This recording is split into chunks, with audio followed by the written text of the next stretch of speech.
안녕하세요. 산업스크린 시청자 여러분.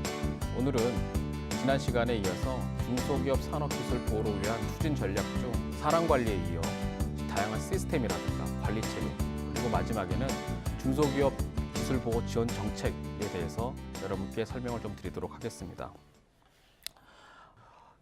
이전 시간에 강조드리고 설명드린 바와 같이 어떤 중소기업의 산업기술 보호에 의해서는 사람 관리가 가장 중요하고, 그 다음은 바로 보안 시스템의 구축입니다.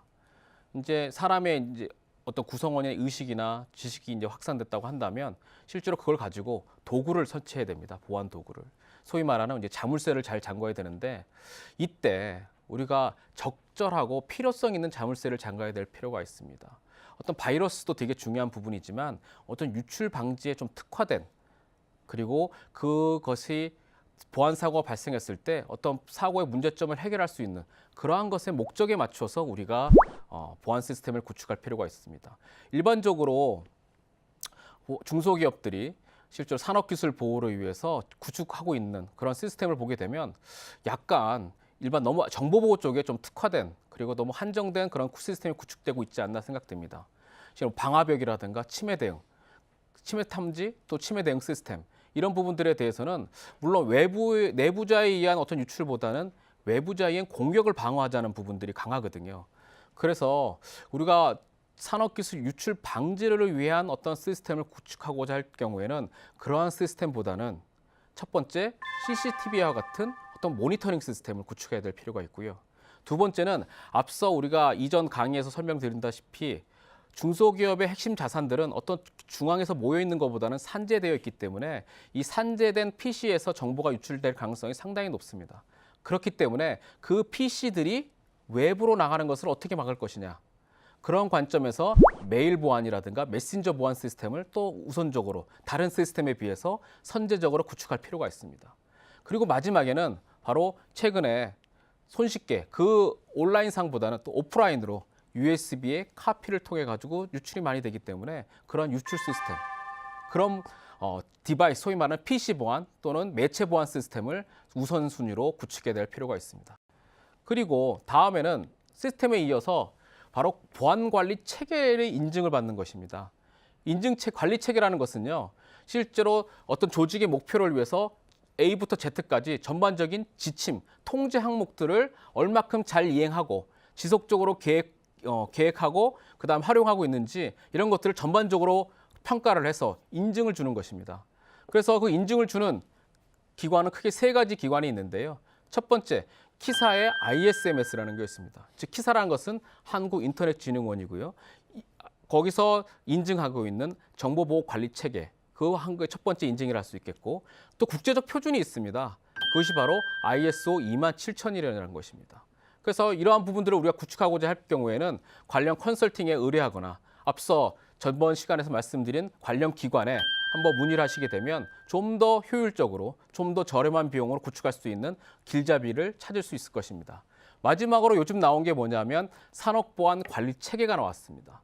이건 산업기술보호협회, 즉 산업부가 지원하는 관리체계인데요. 아직까지는 공식화되어 있지 않지만 어떠한 정보보호에 특화된 정보보호관리체계인 키사 ISMS나 ISO 27001은 다소 정보보호에 좀 치우쳐져 있는데, 비즈니스 프로세스를 감안하고 그다음에 중소기업에 좀 맞는 그런 맞춤형 산업보안관리체계는 시범 사업으로 지금 진행을 하고 있고요. 관련 문의는 산업기술보호협회나 또는 기술보호 포털에 한번 찾아보시면 여러분이 쉽게 접근할 수 있을 것입니다.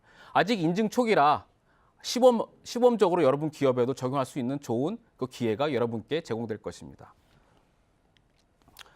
그다음 최근에는 아주 좋은 소식이 있습니다.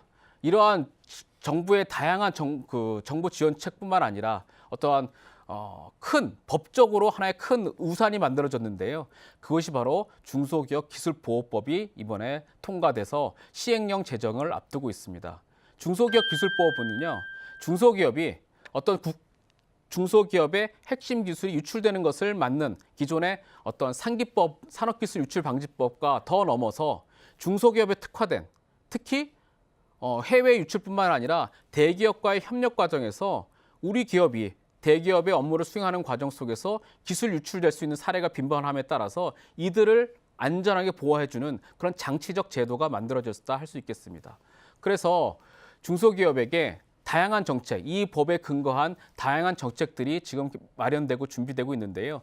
기존에 앞서 말씀드렸던 어떤 교육 콘텐츠, 그다음에 관리 체계에 대한 지원, 그와 함께 추가적인 그런 정책들이 준비되고 있습니다.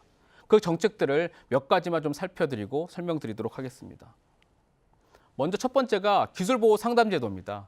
기술보호 상담은 여러분이 답답할 때 상담을 받고 싶지 않으시겠습니까? 그래서 이러한 여러분이 답답함이나 궁금증 그리고 보안 사고가 났을 때 어떻게 해야 될지 모르겠다. 이러한 부분이 있을 때면 바로 중소기업기술정보진흥원의 기술보호 상담센터를 방문하십시오. 온라인으로도 가능하고요. 그러면 그 풀에 등록된 전문가가 여러분 기업에 방문하고 또 가이드라인도 마련해 주면서 교육도 시켜주는 그런 좋은 제도입니다. 두 번째는 기술자료 임치제도입니다. 이 제도는 상당히 지금 활성화되고 앞서서 이전에 비해서 상당히 빠른 속도로 이 임치가 일어나고 있는데요. 임치라는 것은 일종의 제3자 위탁이라 보시면 됩니다. 우리가 대기업과 어떤 협업을 한다고 했을 때 우리가 그 공급하는 과정 속에서 정보가 유출되는 가능성이 충분히 존재하지 않습니까? 특히나 아주 최근의 사례로는 우리가 만든 그리고 납품하기 위해서 공개된 그런 기술이 대기업에서 비슷한 유사 자료가 나온 그런 사례가 발생했었습니다. 그래서 우리가 어떤 모기업이나 또는 협력기업의 어떤 기술을 일부를 공개하고자 했을 경우에는 이 제3자에게 그 위탁을 시켜놓는 겁니다. 그래서 어떤 문제가 생겼을 때 이것이 우리 것이라는 것을 보증해 주기도 하고요. 또는 대기업의 입장에서는 중소기업이 어떤 경영상의 문제로 기술 지원을 못 받을 때 그때 임치된 그런 자료를 풀어가지고 활용할 수 있는 대기업과 중소기업이 서로 상생해서 기술에 대한 교환과 활용을 가치를 높일 수 있는 그런 좋은 제도입니다. 그래서 대중소협력재단에서 기술 임치제도를 시행하고 있고요. 이 임치제도는 비용이 발생하는데 이번 중소기업기술보호법의 제정과 더불어서 관련된 지원 정책, 예를 들면 컨설팅이라든가 그리고 관련된 비용 지원 일부를 준비하고 있는 것으로 알고 있습니다. 그다음에 세 번째는 중소기업 지킴이 서비스입니다. 이 서비스는 산업기술보호협회에서 진행하고 있는데요. 우리가 앞서 말씀드린 바와 같이 중소기업 정보화가 그렇게 높지 않지 않습니까? 그렇다 보니까 중소기업의 정보화나 정보보호 또는 산업보안을 담당하는 담당자가 부재한 경우가 많습니다. 그래서 우리의 정보 인프라, 우리의 정보보안 인프라를 공공기관에 위탁관리하도록 주는 것입니다. 지금 현재는 작년까지는 무료로 이렇게 제안을 했었고요.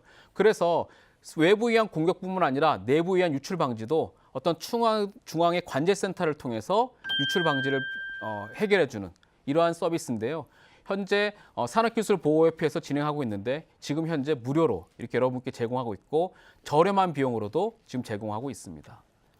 마지막으로 잠깐 본 강의 모두에 말씀드린 바로 산업기술보호 시스템 구축 지원 사업입니다.